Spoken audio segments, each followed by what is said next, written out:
Ladies and gentlemen, boys and girls, children of all ages, welcome to Sox on Tap. Tony, my first reaction is just fuck yes, let's go. Sox versus Richmond. That's where it all starts. It all starts taking care of business in-house in the Central Division. That's right, I'm a meatball. You got to bring that top button swag, baby. It is always great to beat the Cubs. And I'm a homer, so I always say they're gonna. Dallas Keuchel, Lansing got some beards that you should be afraid of. What everybody said when he gets out there, it's me versus the other guy, and I'm going to beat him. So I just love that mentality. It's cool and fucking tough. Steve, would you say that Tony is mad online? I would definitely say that. The White Sox winner.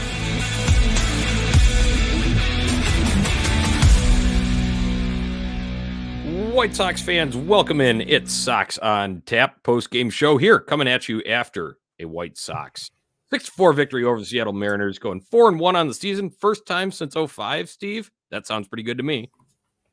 Hey, yo, Johnny. I'm loving it, man. Just keep stacking these ones up right now. Start hot. Set the tone. Yeah, set the tone. Absolutely. They're playing right into it, and I love it because you do love setting the tone. You love being out in front of, get in front of the card, I guess, is the best way to put it, especially with all these injuries that are piling up. We have more to discuss tonight, but we're not going to let that bog us down here first, Steve. We're going to talk about this win. White Sox able to get to Robbie Ray, reigning Cy Young winner in the American League. So, we'll get to all that, but before we do, listeners, make sure you're visiting ontapsportsnet.com for all your Chicago sports literature and podcasting needs. Give us a follow on social media at Sox on Tap, at OnTap Sportsnet, and most importantly, make sure you subscribe to the YouTube channel so that way you can jump in the comments here and we'll feature them here. Like Kirk Zappa, we love good mashing, boys. Absolutely, we do, Kirk, and we're about to get right in there. We got Matt, good friend Voodoo X07. Set the fucking tone. Right on, Matt. Love it. Steve, let's get into it. White Sox explode offensively. 10 hits off of Robbie Ray here. That's pretty impressive. It really was. You love to see a continuation of the quality at bats that this team is really putting together here to start the season through the first 5 games. You go back and you look at a year ago when Ray won the Cy Young. He had 2 separate outings against the Sox. Had, I believe it was 12 and 14 strikeouts collectively in those 2 games there. Really, they were on him from the outset of this game today, just hitting absolute fucking piss rods right out of the chute here. And the quality at bats, they just continued throughout the course of this game. He got a little bit locked in, I would say maybe around the 4th, 5th inning or so, but then they answered back. We're going to talk about that later here, but again, just continuation of quality at bats. You love seeing this happen. Yeah, right. Let's stick with the theme of offense. Obviously, first start for Dallas Keuchel tonight, so we'll get into the pitching after. But I want to talk about the White Sox ability to hit Robbie Ray and hit him hard. That was a big theme. And obviously, we have the big bops that came later in the game, the back-to-back shots that eventually chased Ray, courtesy of Tim Anderson and then Luis Robert. Those were very nice. But even before that, we saw some doubles, some singles, even some groundouts that were just absolutely smashed, Steve. How were they able to do it?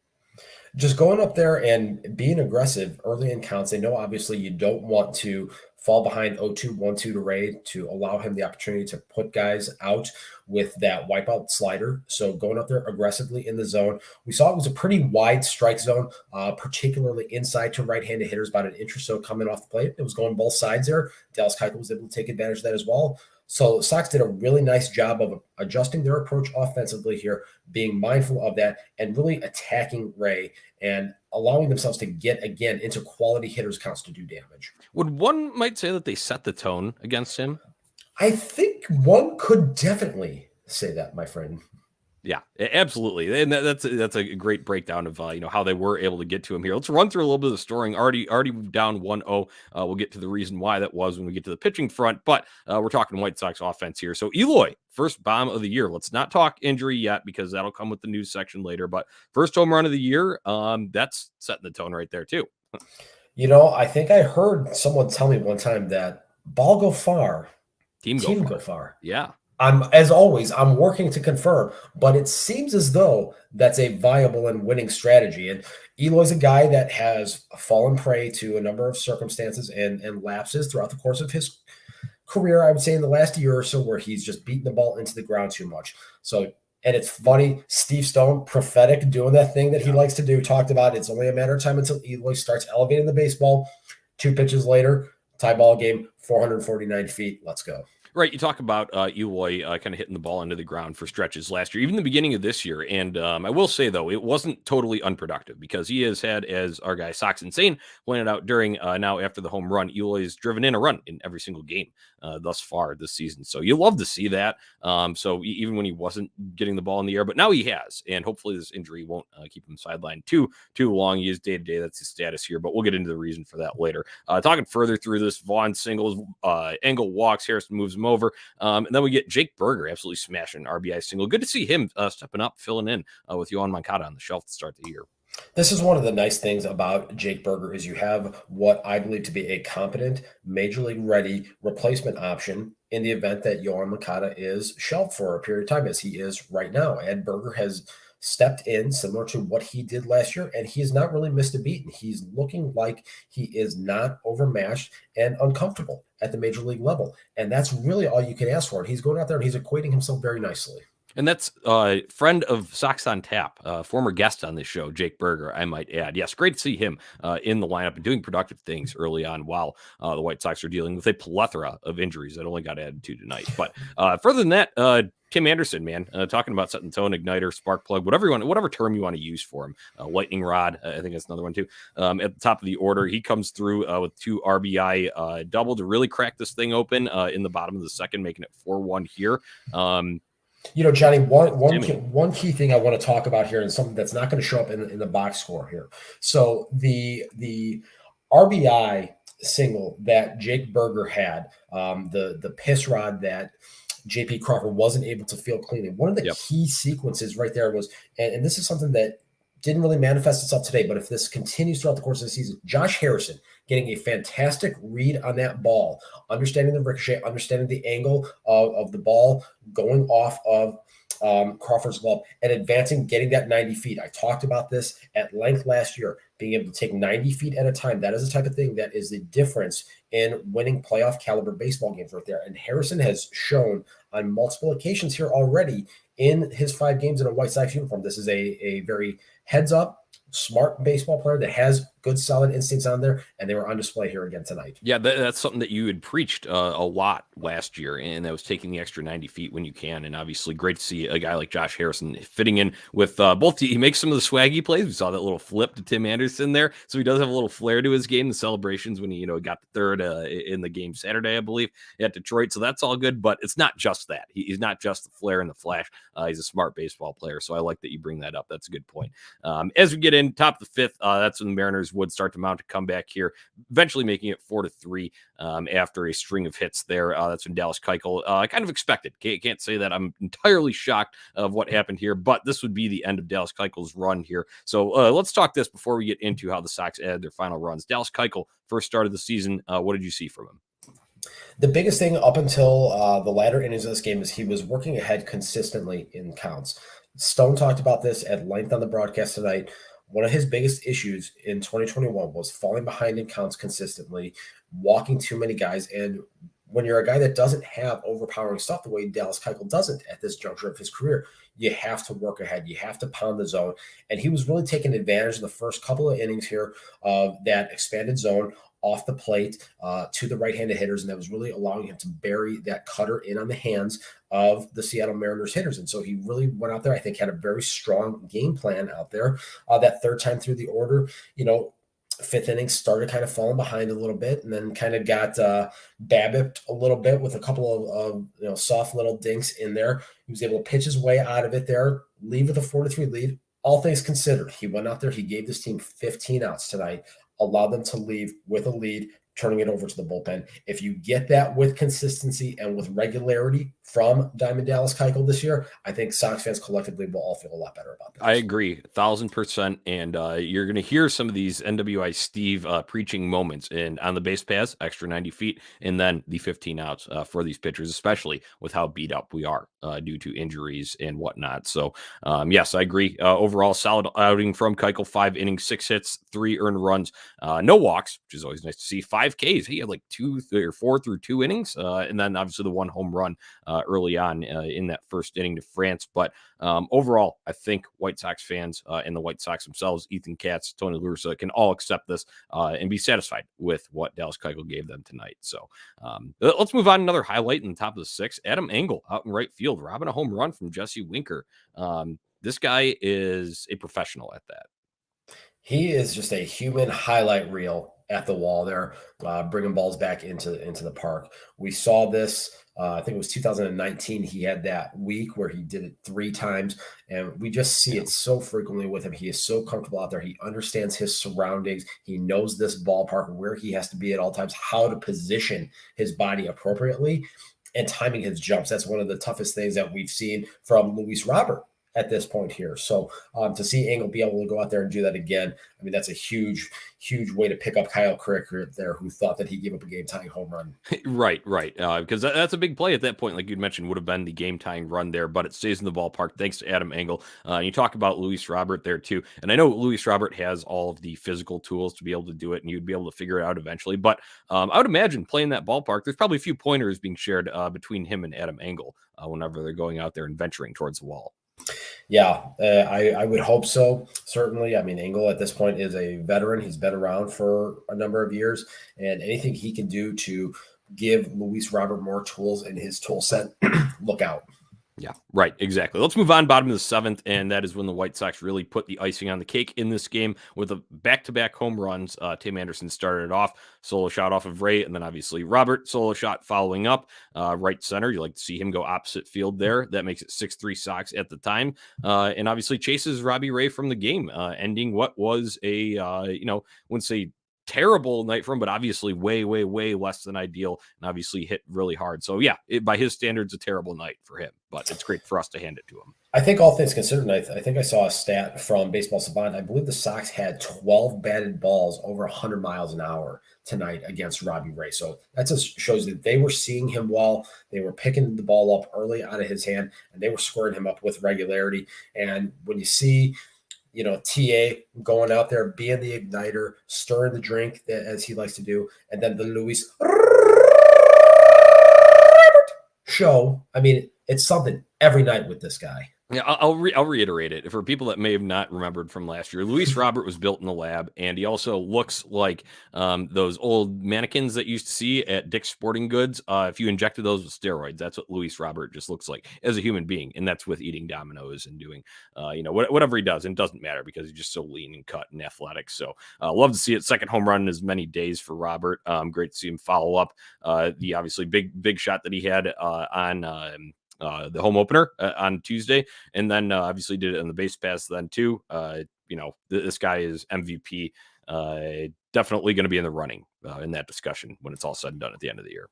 That's why I talked about him in one of my season preview articles, and I said that if this guy plays 150 games this year, he's going to be top 3 in American League MVP voting, and we are seeing all the tools on display here this first week of the season. Yep, love it. Love to see it coming from La Pantera. All right, top of the 9th, the Mariners did add one more back. I think some Liam Hendricks, a little bit of dramatics, but luckily not nearly as much as we have seen, obviously. The blown save in the season opener, and then it got a little bit tricky as well in the home opener too. But overall, able to lock it down. Let's talk through the bullpen. White Sox won this one 6-4, but let's talk through the bullpen, Steve. After Keuchel, we had mentioned Crick, Adam Engel helping him out there, but then we also saw Jose Ruiz, Kendall Graveman, and finally Liam Hendricks. Takeaways from any of these guys' outings? Jose Ruiz looked like a different guy out there today, going out there throwing pitches with conviction.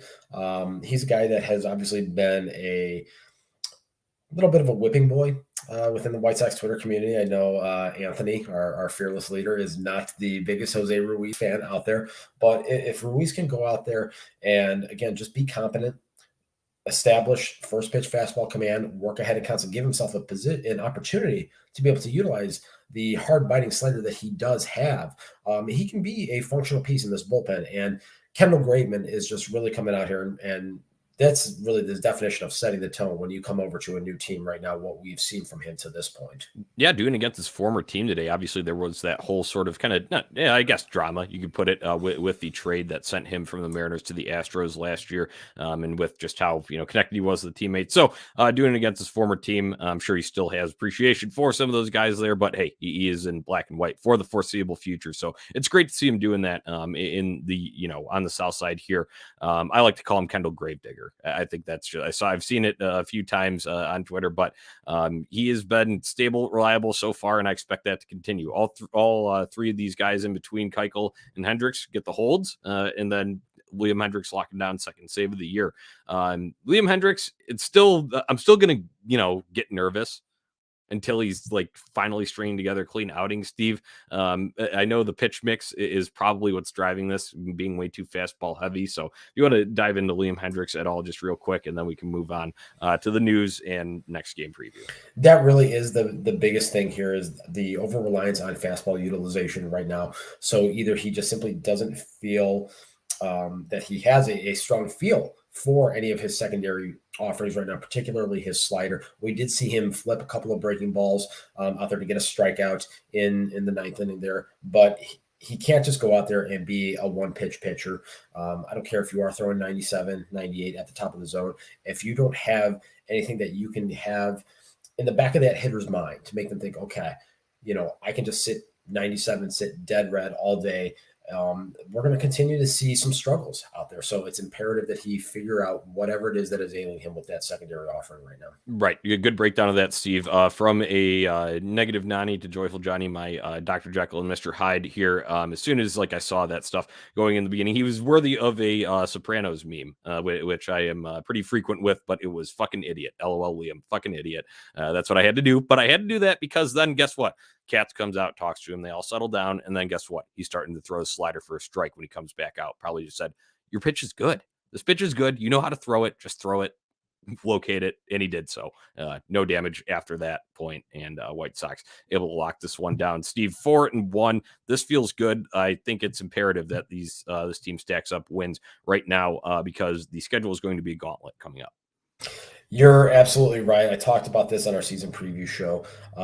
Starting this last weekend of the month, when the Angels come into town, they have a 45-game stretch in which 33 of those games up until June 22nd are against playoff caliber contenders in the Angels, the Astros, the Yankees, the Red Sox, the Dodgers. So you're going to find out real quick what this team is made of. They're going to test their mettle here. Hopefully, obviously, you get Lucas Giolito back in the mix at some point. You should have Lance Lynn back in the mix at some point, Yohan Moncada. So you should be, knock on wood, relatively close to full strength. And if they can just kind of weather this storm now, take advantage of the schedule here, these first couple of weeks, teams kind of have that feeling out process. You could have quality teams that just don't get off to a great start. Take advantage now and stack these wins up. One way I can spin this, it's not you never want to lose any players. You never want to have injuries, but one way I can spin that as a positive is they went through it last year. They have experience dealing with adversity. Tony La Russa has managed through adversity many times throughout his career. These role players, these bench players have stepped in when needed, just out of a necessity because the regular mainstays are not available due to injuries. So that is at least one thing that makes me feel confident about this team is that they've been through it before. And I would imagine at least the early returns show that they can do it again. So you'll like to see that. Let's talk, since we're kind of on the theme of injuries here. There were two in this game, unfortunately, and that consisted of Eloy Jimenez leaving the game in the fifth inning. I would say a little bit precautionary because this at-bat happened in the third inning. He fouled the ball off of his ankle, finished the at-bat, struck out there, but he went back out in the field, went back out, played the field, and then he did not come out until his turn in the lineup came through, and that is when Lurie Garcia replaced him. So any major concerns here for Eloy? At this point, no. Obviously we got word that the x-rays came back negative. I wouldn't expect to see him in the lineup tomorrow. He'll probably get a day off here, and hopefully we'll see him back in the lineup on Friday when Tampa comes into town. Yeah, all right, that's what I'm hoping for too. Like I said, it seemed precautionary, but just have to give you the news here as it came through. Other than that, Josh Harrison left the game in the 8th inning due to lower back stiffness. I did not see the whole sequence. I heard Stone and Benetti after the announcement that Danny Mendick came into the game to replace him, that Harrison had came up maybe like a little bit like limp, not looking fully 100% on a double play turn, but I did not see that. Do you have any insight from watching that, or did you catch it? I didn't see it either, Yeah. to tell you the truth. And anytime you're talking about a guy that's 34 years old, a cold, rainy night like that, I mean, the fact of the matter is, yeah, it's conceivable that your back can stiffen up right there. Hopefully, it is nothing significant here because Josh Harrison's done a really nice job through these first handful of games, providing a nice spark to this team, both offensively and defensively. So you want to see him continue to be back out there. Yep. All right. Well, Headband Crew here has fingers crossed for both of those guys. We already have an outlook of what the other guys are, whether they're on injured list or still working through some things to come back. We have timelines there, but this is the latest that we have on these 2 new injuries tonight. So once again, fingers crossed that it's nothing long-term here. So other than that, I guess in positive injury news, it's Lance Lynn seems to be ahead of schedule, played catch. I know he said biggest challenge would be throwing off the mound when he gets to that point. But hey, this is good news. He was up on the field out there for lineup introductions, roster introductions on the home opener. So that's at least some good news. It definitely would be. Obviously, I think we're all anticipating not seeing him till June, but if he's able to get back quicker than that, that would certainly be a boon to this starting rotation here, given just the fact that they are shorthanded right now. And anytime you can add in a quality veteran arm like Lance Lynn to help take some of that load off of the bullpen here, that would be very significant for this team. Well said. All right, we are on to the next game preview. That is a series finale versus the Mariners. It'll be a matinee game, Thursday, April 14th, 1:10 p.m. first pitch on NBC Sports Chicago. It'll be Jimmy Lambert going for our White Sox and Logan Gilbert on the other side for the Seattle Mariners. Steve, preview, predictions, whatever you got for me here. Yeah, Johnny, first, my sources are telling me that the boys are going to be back tomorrow at the ballpark. Ooh, yeah, that's what I heard too. I mean, well, guess what? A fraction was hashtag back today as well with Mr. Tony on Tap taking in that rain-soaked game. But yes, the boys will once again be hashtag back at the ballpark for this Thursday game and be fueling up a little bit before, fueling up both the liver and the stomachs at Wings and Rings, making our way over to the ballpark for this. Jimmy Lambert here. There was a start out in Oakland last year. We looked really good. So that's at least what I have in my mind when I think Jimmy Lambert's starting a game for the White Sox. I don't know about you. Yeah, if Lambert can just go out there, and I don't know that they're going to get much length from him. I almost feel like it's going to be a similar situation to what we see out of Michael Kopech through these first couple of outings. If he can go out there and if he can get 9 outs, get through the batting order one time effectively, I think that would put this team in a little bit of a better position here. Going up against a guy Logan Gilbert, highly touted prospect guy.